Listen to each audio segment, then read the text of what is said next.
എല്ലാവർക്കും കഥകളിലേക്ക് സ്വാഗതം. ഇന്ന് പറയാൻ പോകുന്നത് ആൾക്കൂട്ടത്തിൽ ഒരാനപ്പൊക്കം എന്ന ചലച്ചിത്ര നടൻ ജയറാം എഴുതിയ അദ്ദേഹത്തിൻ്റെ പുസ്തകത്തിൽ അദ്ദേഹത്തിൻ്റെ മുത്തശ്ശി അദ്ദേഹത്തോട് പറയുന്ന ഒരു ആനക്കഥയാണ്. ആനക്കഥകൾ എല്ലായ്പ്പോഴും മലയാളികൾക്ക് പ്രിയപ്പെട്ടവയാണ്. അതിൽ തന്നെ ഒരു നായകനായ ഗുരുവായൂരപ്പൻ്റെ ഇഷ്ടഭാജനമായ ഗുരുവായൂർ കേശവൻ്റെ കഥയാണ് ഇന്ന് പറയാൻ പോകുന്നത്. എത്ര കേട്ടാലും മതി വരാത്ത ആനക്കഥ. ഭഗവാന്റെ ഗുരുവായൂർ കേശവൻ.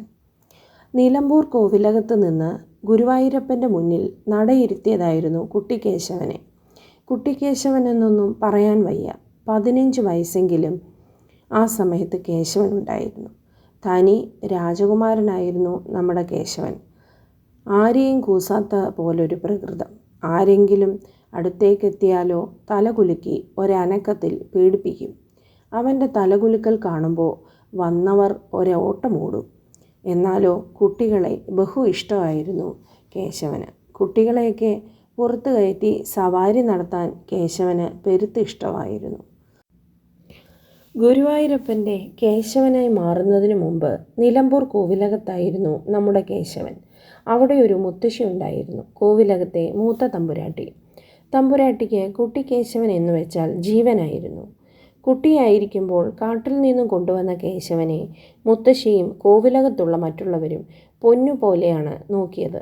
അവൻ്റെ കാര്യത്തിൽ ഒരു മുടക്കവും വരാൻ പാടില്ല എന്ന് ആളുകളെ നിർത്തി ശട്ടം കെട്ടിയിരുന്നു. അങ്ങനെയിരിക്കെയാണ് സ്വാതന്ത്ര്യ സമരകാലത്ത് കലാപമുണ്ടാവുകയും കോവിലകം കൊള്ളയടിക്കപ്പെടുകയും ചെയ്തത്. കോവിലകത്ത് നിന്ന് അരിയും സാധനങ്ങളുമെല്ലാം ആളുകൾ കട്ടുകൊണ്ടുപോയി. കൂട്ടത്തിൽ കുട്ടിയായ കേശവനെയും. കുട്ടിക്കേശവനെ കാണാതെ തമ്പുരാട്ടി കരച്ചിലോട് കരച്ചിൽ. ഒടുക്കം തമ്പുരാട്ടി പടിഞ്ഞാറ്റയിലുള്ള ഗുരുവായൂരപ്പൻ്റെ ചിത്രത്തിനു മുമ്പിൽ മോഹാലസ്യപ്പെട്ടു വീണു. ഗുരുവായൂരപ്പൻ മുത്തശ്ശിയോട് സ്വപ്നത്തിൽ വന്നു പറഞ്ഞു, പേടിക്കേണ്ട, ഞാൻ കൂടെയുണ്ടെന്ന്. കൊള്ളക്കാരിൽ നിന്ന് രക്ഷപ്പെട്ട് തമ്പുരാട്ടിയും രാജാവുമെല്ലാം കൊച്ചിയിലേക്ക് വന്നപ്പോഴും തമ്പുരാട്ടിയുടെ പ്രാർത്ഥന കുട്ടിക്കേശവന് അബദ്ധമൊന്നും സംഭവിക്കല്ലേ എന്നായിരുന്നു. തമ്പുരാട്ടി വീണ്ടും പ്രാർത്ഥിച്ചു, കുട്ടിക്കേശവനെ തിരിച്ചു കിട്ടിയാൽ ഭഗവാന് തന്നെ നൽകാം, എവിടെയായാലും ജീവനോടെ ഇരുന്നാൽ മതിയെന്നേ ആഗ്രഹമുള്ളൂ എന്ന്. അങ്ങനെ രാജാവിൻ്റെ ആജ്ഞപ്രകാരം കുട്ടിക്കേശവനെ അന്വേഷിച്ച് ആളുകൾ നിലമ്പൂർ കാട് കയറാൻ തീരുമാനിച്ചു. അപ്പോഴേ കഥ കുട്ടിക്കേശവൻ കാട്ടിൽ നിന്നും ഇറങ്ങി വരുന്നു. കുട്ടിക്കേശവനെ ഗുരുവായൂരപ്പൻ വേഷം മാറി വന്ന് ലഹളക്കാർക്ക് പൊൻപണം എറിഞ്ഞു കൊടുത്ത് രക്ഷിച്ചു കൊണ്ടുവന്നു അത്രേ. അങ്ങനെയാണ് തമ്പുരാട്ടി പറഞ്ഞ പ്രകാരം കേശവനെ ഗുരുവായൂരപ്പന് മുമ്പിൽ നടയിരുത്താൻ തീരുമാനിച്ചത്. അങ്ങനെ രാജാവിൻ്റെ കേശവൻ ഗുരുവായൂരപ്പൻ്റെ കേശവനായി മാറി.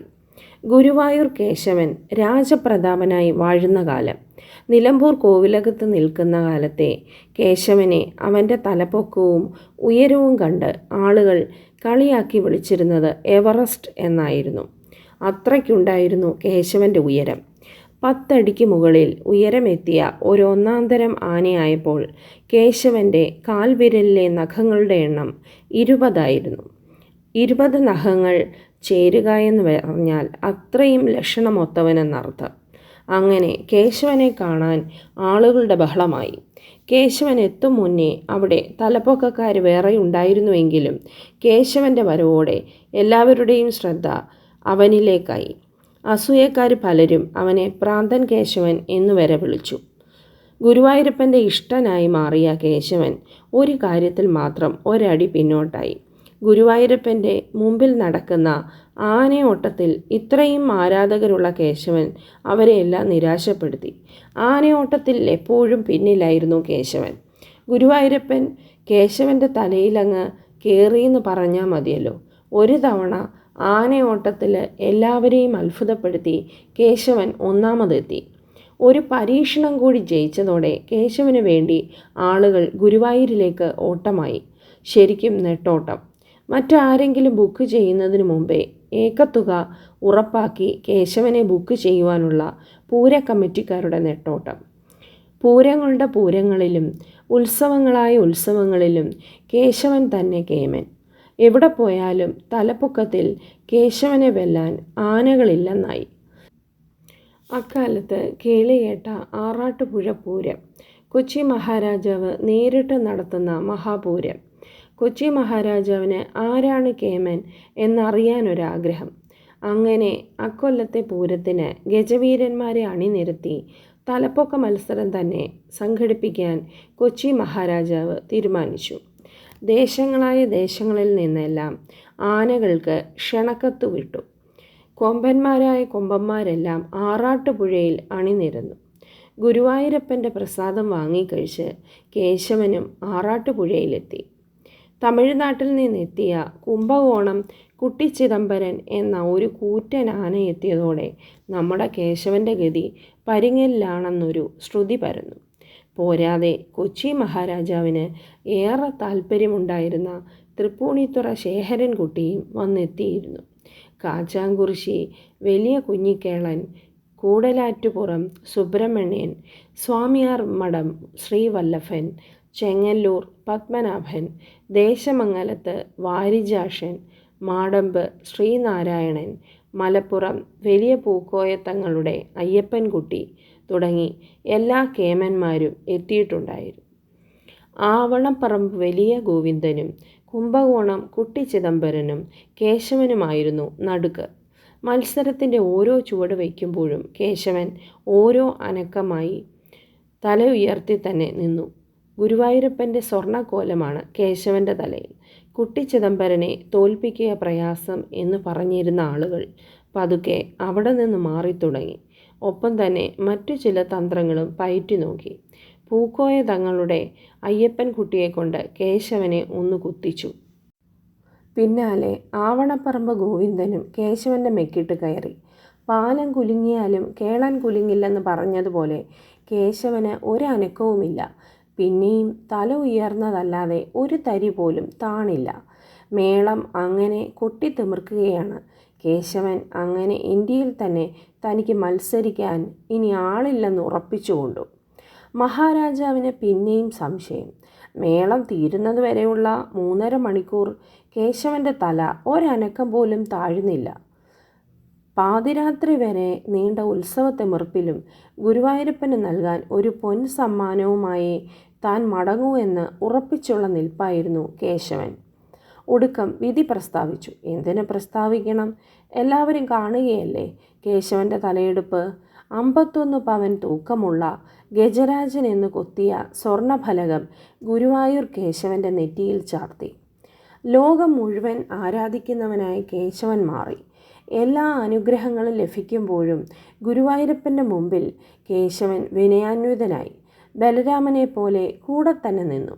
ഗുരുവായൂർ അമ്പലത്തിൻ്റെ പ്രശസ്തി കേശവനിലൂടെയും അറിയപ്പെടാൻ തുടങ്ങി. ഉത്സവങ്ങളില്ലാത്ത കാലത്ത് തടിമില്ലുകാർ ആനകളെ കൂപ്പുജോലിക്കായി ലേലം വിളിച്ചു വാങ്ങും. ഉത്സവമില്ലാതിരുന്ന ഒരു കാലത്ത് കേശവനെയും ഒരു മില്ലുകാരൻ ലേലം വിളിച്ചു കൊണ്ടുപോയി. ഗുരുവായൂരപ്പൻ്റെ അടുത്തു നിന്നും 10-100 മൈലുകൾ കടന്ന് മരോട്ടിച്ചാൽ എന്ന് പറയുന്ന സ്ഥലത്തേക്കാണ് കൊണ്ടുപോയത്. അവിടെ അത്ര നല്ലതൊന്നുമായിരുന്നില്ല കേശവൻ്റെ സ്ഥിതി. എല്ലു മുറിയുന്നതുവരെ പണിയോട് പണി.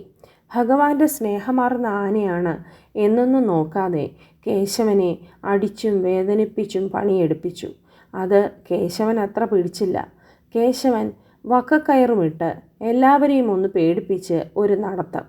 എല്ലാവരും പേടിച്ച് പിന്നാലെ കൂടി അരിമയോടെ വിളിച്ചും സ്നേഹത്തോടെ വാക്കുകൾ പറഞ്ഞും അനുനയിപ്പിക്കാൻ ശ്രമിച്ചു. അതൊന്നും കൂട്ടാക്കാതെ കേശവൻ നേരെ വെച്ചു പിടിച്ചു.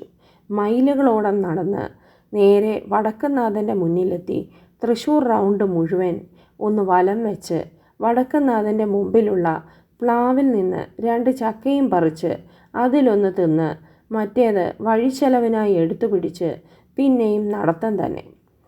കേശവൻ ഇടഞ്ഞുവെന്ന് കേട്ട പോലീസും പരിവാരവും എന്തു ചെയ്യുമെന്നറിയാതെ കുഴങ്ങി.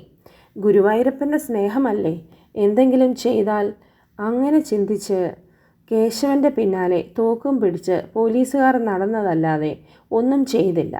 കേശവനാകട്ടെ വടക്കുംനാഥനിൽ നിന്നിറങ്ങി നേരെ നടത്തം തന്നെ.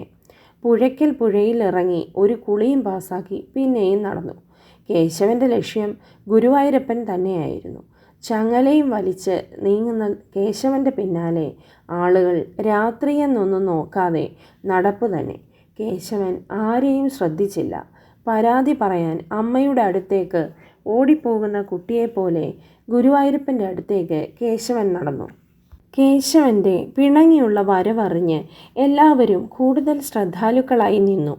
എന്നാൽ കേശവൻ കലിതുള്ളി വരികയാണെന്നൊന്നും അറിയാതെ ഭഗവാന്റെ കാമധേനു രാധപശു വഴിയിൽ തൻ്റെ അരുമ കുഞ്ഞായ മൂരിക്കുട്ടനോടൊപ്പം അയവിറക്കി കിടക്കുകയായിരുന്നു. ഗുരുവായൂരപ്പൻ്റെ അടുത്ത് എത്താറായപ്പോഴേക്കും കേശവൻ്റെ ഓട്ടത്തിന് കുറച്ചുകൂടി വേഗം വന്നു. ആ വേഗത്തിൽ രാധപശുവിൻ്റെ കഥ കഴിഞ്ഞത് തന്നെ എന്നെല്ലാവരും കണക്കുകൂട്ടി. കേശവൻ രാധപശുവിനടുത്തെത്തി ഒന്ന് നിന്നു. തൊട്ടടുത്ത് തന്നെ കുഞ്ഞു മൂരിക്കുട്ടനുമുണ്ട്. മൂരിക്കുട്ടനെയും ഒന്ന് നോക്കി. രാധപശു ഒരു കിന്നാരം പറയുന്നത് പോലെ ഒന്ന് തലയാട്ടി. അതേ കിടപ്പ് തന്നെ. അപ്പോഴേക്കും എല്ലാവരും രാധപശുവിനെ ഉപദ്രവിക്കുന്നത് കാണാൻ കഴിയില്ലെന്ന മട്ടിൽ കണ്ണടച്ചു നിന്നു. കേശവൻ രാധപശുവിനെ ഒന്നും ചെയ്യാതെ നേരെ ഭഗവാന്റെ മുന്നിലേക്ക് ചെന്നു നിന്നു. എല്ലാ പരാതിയും പരിഭവവും ഭഗവാന്റെ മുന്നിൽ ചെന്ന് വിളിച്ചു പറഞ്ഞ് അമ്മയ്ക്കരികിൽ കുണുങ്ങി നിൽക്കുന്ന കുട്ടനെ പോലെ അവിടെ നിന്നു. അപ്പോൾ ആളുകളെത്തി അവനെ തളച്ചു. ഇങ്ങനെ ഓടി വരുന്നതിനിടയിലും ഇത്രയും ദൂരം ഒരു കുഞ്ഞിനു പോലും പരിക്കുകളോ വേദനകളോ ഒന്നും ഉണ്ടാക്കിയിട്ടില്ല കേശവൻ. കേശവൻ്റെ ജീവിതത്തിൽ ഇന്നേ വരെ ഒരാളെയും കൊന്നിട്ടില്ല. കേശവൻ എന്നും ഭഗവാന്റെ മനസ്സറിഞ്ഞ് ജീവിച്ച ഭഗവാന്റെ കേശവനായിരുന്നു. ഗുരുവായൂരപ്പൻ്റെ സ്വന്തമായ ഗുരുവായൂർ കേശവനെ പറ്റി നിരവധി കഥകളുണ്ട്. ഞാനത് വളരെ ചുരുക്കിയാണ് അദ്ദേഹത്തിൻ്റെ പുസ്തകത്തിൽ നിന്നുള്ള ഈ കഥ ഇവിടെ പറഞ്ഞിരിക്കുന്നത്. എല്ലാവർക്കും നന്ദി. ഇതുപോലെ ഇനിയും ആനക്കഥകൾ കേൾക്കുന്നതിനായി ഈ വീഡിയോ ലൈക്ക് ചെയ്യുക, ഷെയർ ചെയ്യുക, സബ്സ്ക്രൈബ് ചെയ്യുക. Thank you.